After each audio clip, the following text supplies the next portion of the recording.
I was fortunate enough to earn some royalties from academic textbooks I had published, and I decided to spend the money on seeing the world. I went to the USA for 3 weeks.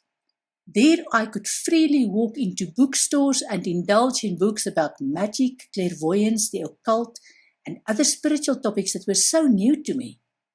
I felt like a kid in a candy store and I bought some of the books. Of course, I noticed the signs for 2 psychics, one in Sedona, Arizona, and one in Philadelphia, Pennsylvania, both in the USA. The one in Sedona was a sweetie who repeated what the one in Johannesburg, South Africa had told me before my trip. How did they both know the same things about me without me telling them? And they were on different continents. And there was a lot of good news about my future, which added up and resonated with me on every level. The one in Philadelphia was a different kettle of fish. She had a lot of questions and tried to convince me that there was some sort of curse on me. Of course, the only way to remove the curse was for me to spend even more money buying very special, very expensive candles that she had blessed in the moonlight.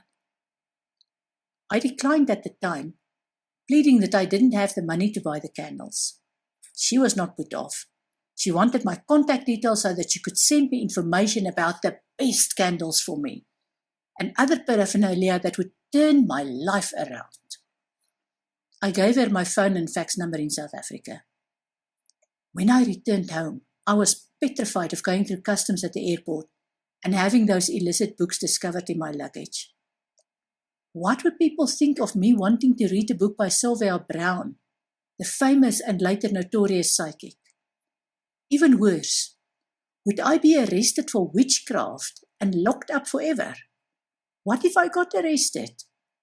I have to say I was living in post-apartheid South Africa, where freedom of thought was still a new concept. I didn't get arrested.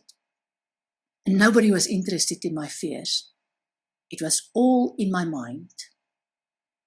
By the time I got home, about a week after my meeting with the Philadelphia psychic, there were about 10 faxes waiting for me.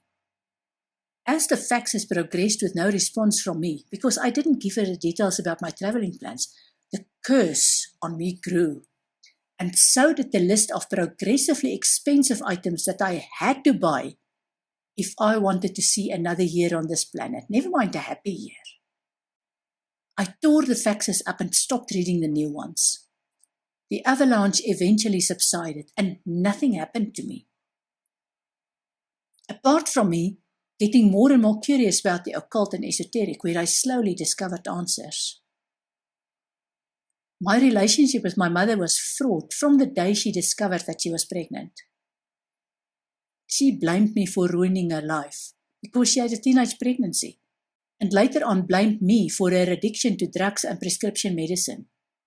Even after I had left home, got married, got divorced, and finally broke off all contact with her. I can honestly say that when she passed on, I felt that her death was a relief for her, because her demons went with her and became disempowered. Imagine my astonishment and fear. I was petrified. A few years after her death, when I was home alone, and I clearly felt her presence in the room.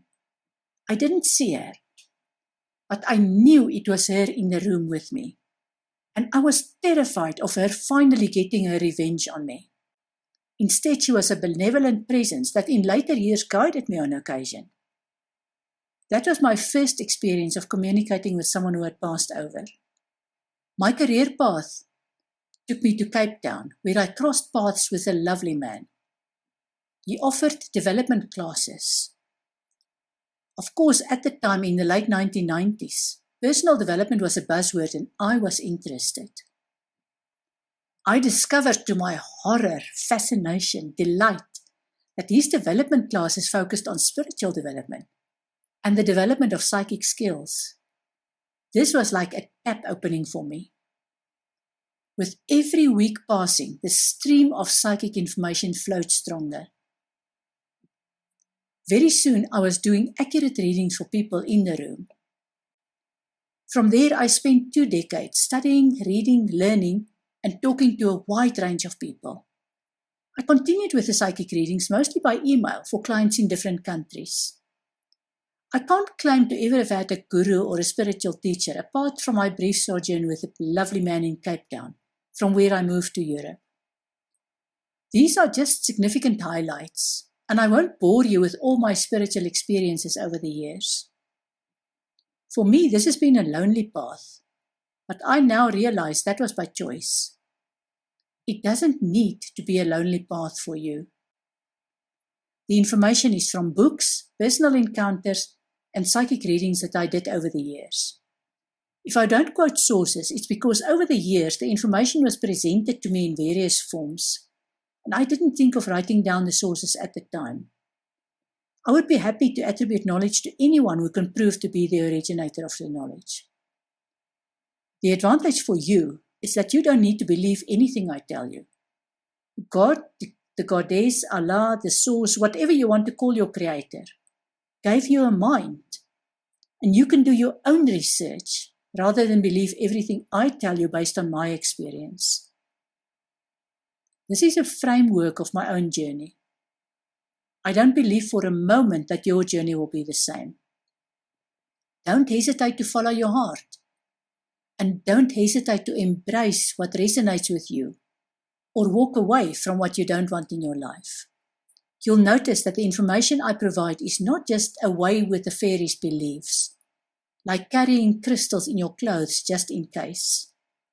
This is because I've burnt my fingers with blindly believing stuff in religion, and I didn't want to make the same mistake by blindly believing everything that is dished up as spirituality. I also wanted to ensure that I'm in fact not schizophrenic, and to understand what the difference between me and a schizophrenic is. We both hear voices, but why are my voices okay? Some of the practice you'll encounter in spirituality, like upgrading your DNA, are as comical as the story of Jonah surviving how many days inside a whale. Some of the stuff you'll encounter under the guise of spirituality, such as black magic, are as dangerous to your psyche as the violence in scriptures like the Bible and Quran. Use your own discernment to decide what works for you. Above all, follow the rule a Hindu friend once told me about. Be good and do good.